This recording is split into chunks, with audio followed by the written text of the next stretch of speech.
Camping World Truck Series on Fox is sponsored by Camping World, the official RV and outdoor retailer of NASCAR. By Subway, the big event is back. Any regular footlong for just $5. Subway, eat fresh.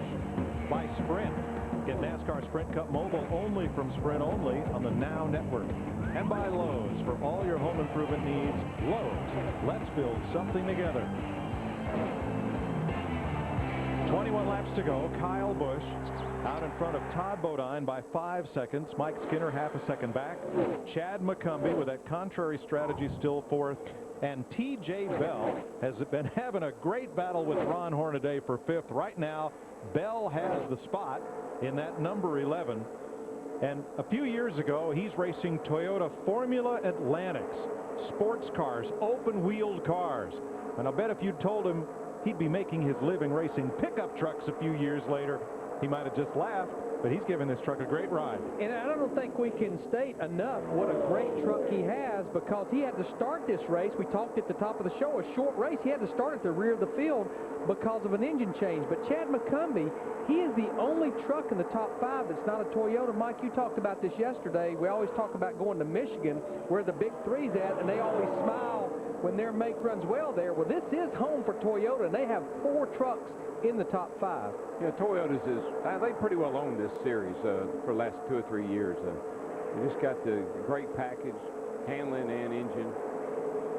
And here's Chad McCumbee. The Petties were high on him. Petty Enterprises gave him a bunch of opportunities in the NASCAR Sprint Cup Series. And he lost that ride when Petty Enterprises merged with Gillette Evernham at the end of last season. But Chad McCumbee, Matt, having a fine 4th place run here. And very quiet on the radio, Mike, but the only conversation he's really talking about is just how comfortable he is with this truck and going the rest of the way on tires if they have to.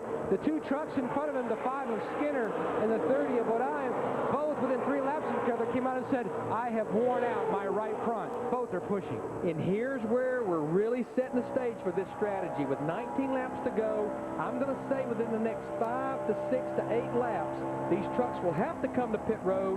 And what will they do? We know they have to have fuel. I don't think, like Phil and Jeff and I were talking, you can come back a second time for tires if we stay green. Darrell, Todd Bodine and Mike Skinner wore out their right fronts. All they've done is race each other side by side. Chad McCumbee has really conserved what he has under him. Yeah, I think that's this new pit strategy. The driver has to think a little bit differently. He's got to think about what ifs. What if I can't change tires and only get fuel? So, but here's the other thing. If you believe in history, with about 15 laps to go, there could be a caution. That's when everybody kind of gets up on that wheel a little bit, and they're really sliding around on low tires. And that's the dilemma down there for a crew chief. That's right when he needs to be pitting. So do I wait? Do I stay out? That kind of data really confuses you sometimes. Well, now you saw Todd Bodine dip behind a lap truck trying to get a little bit of a draft. They're in fuel conservation mode with 18 laps to go. When will they pit? Stick around.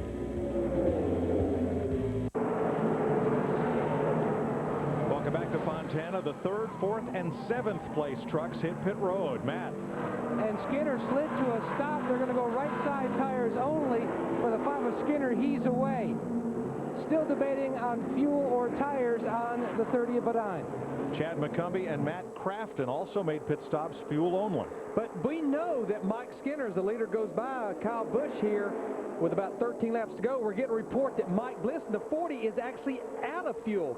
But we know that Mike Skinner in the 5 truck, regardless of how those tires felt, he's got to come back to pit road to get fuel. He can't make it to the end. You see Mike Bliss already out. Yeah, this is just the dilemma that you end up in.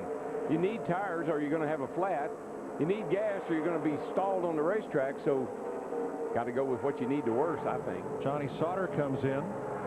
And Mike Bliss coasts in and makes it to pit road, along with Rick Crawford and James Busher. Dick? Well, at 40, Mike Bliss had really wanted to put tires on his truck, Mike. He had been dropping back because of an understeer, a push in the truck, but this is almost certainly going to be fuel only because we are on green. And they cannot add tires and fuel on green, just as is the case under caution. J.R. Fitzpatrick penalized, too fast exiting. He's coming back in to serve his penalty and take tires at the same time. Ricky Carmichael's on pit road, and we expect the leader in 2 laps. Well, the thing you don't want to do, especially with as good a truck as Kyle Busch and that 51 that they have, you don't want to run out of fuel. Krista. This is exactly the strategy Ricky Carmichael wanted, to be here at the end and to be able to just start picking off trucks. Billy Wilderness told him, get one truck at a time. You see the 4 on pit road for fuel only. That's Ricky Carmichael, the Supercross superstar, trying to complete this race in California. Johnny Sauter left his pit with the catch can still attached. There you see the Sunoco fuel cans, and away Sauter goes.